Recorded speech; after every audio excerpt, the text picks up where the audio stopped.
High Morale in Low Times. What Works Best to Keep Our Spirits High by Professor Nigel MacLennan. Anyone can have high morale when things are going well and when everything is in place as it should be. We tend to be buoyed along by good fortune. Favourable circumstance gives us high morale.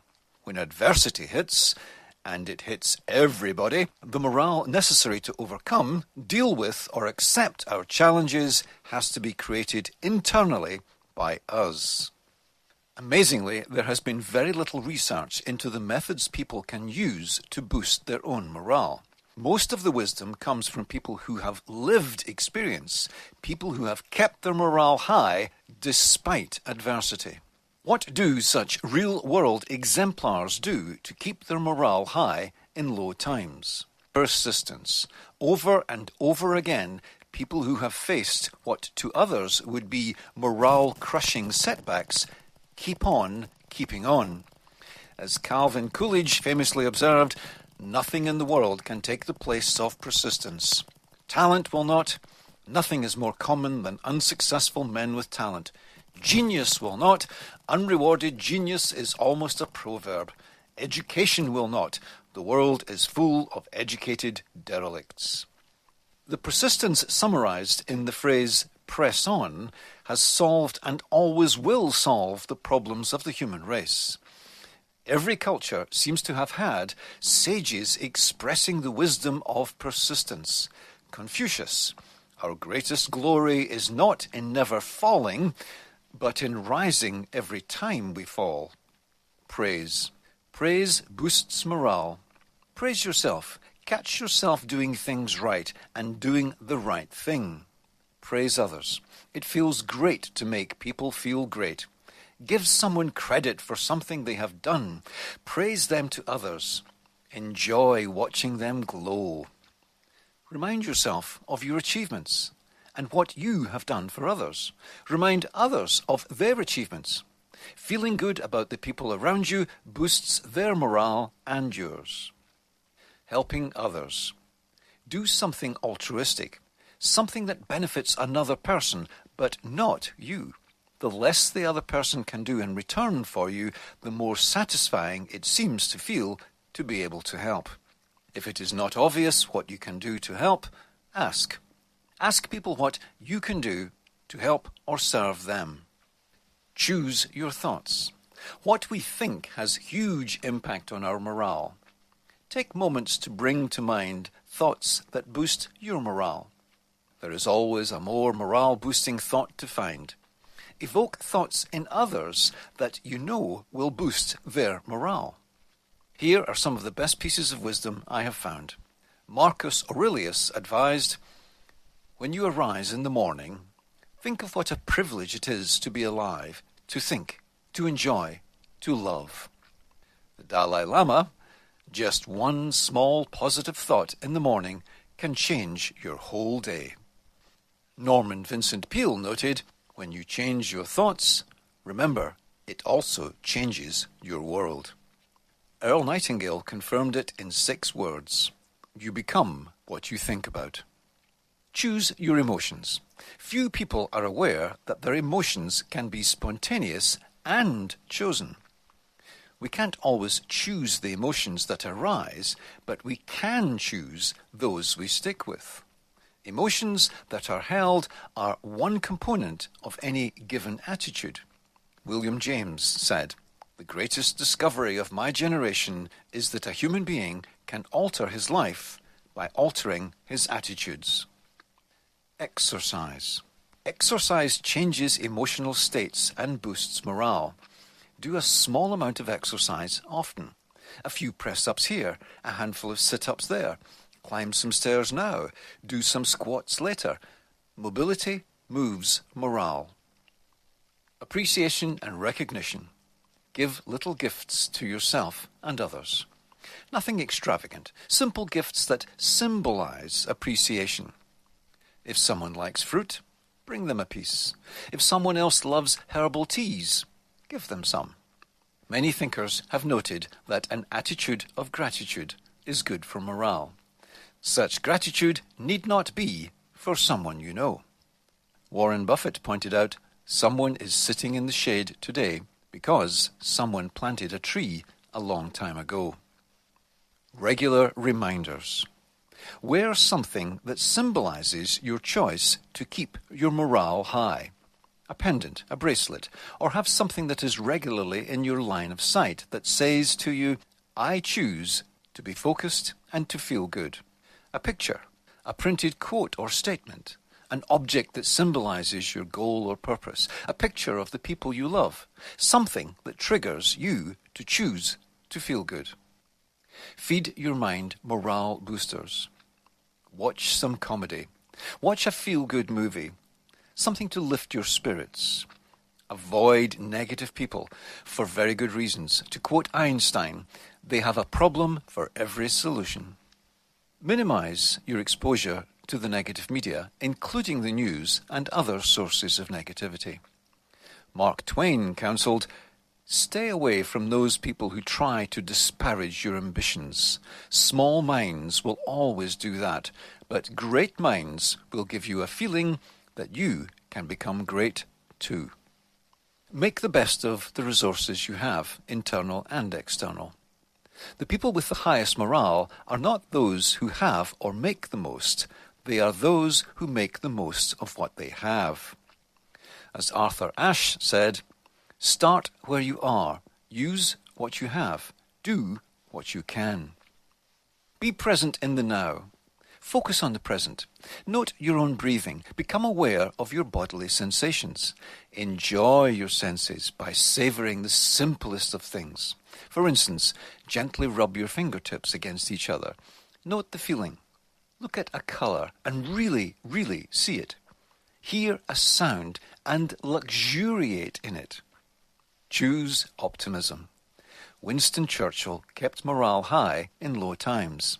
He noted, the pessimist sees difficulty in every opportunity. The optimist sees opportunity in every difficulty. Helen Keller faced obstacles that few others had overcome. She advised, optimism is the faith that leads to achievement. Nothing can be done without hope and confidence. Set goals. Goals give the mind a focus, a purpose. The person with a strong enough why can bear almost any how, said Friedrich Nietzsche. Viktor Frankl expressed it too. Those who have a why to live can bear with almost any how. People who believe in a goal believe they can achieve that goal, believe they have what it takes to achieve that goal. Focus on that goal. Believe they can overcome whatever adversity stands in the way of achieving that goal. Have high morale.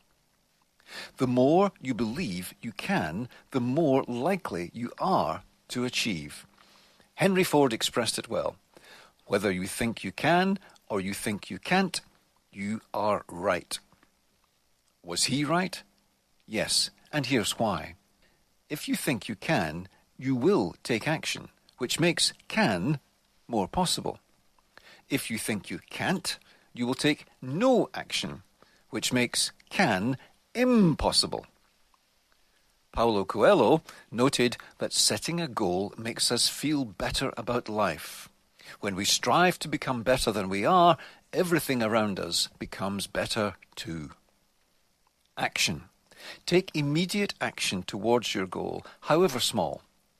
We seem better able to keep our emotional balance when we are doing something constructive.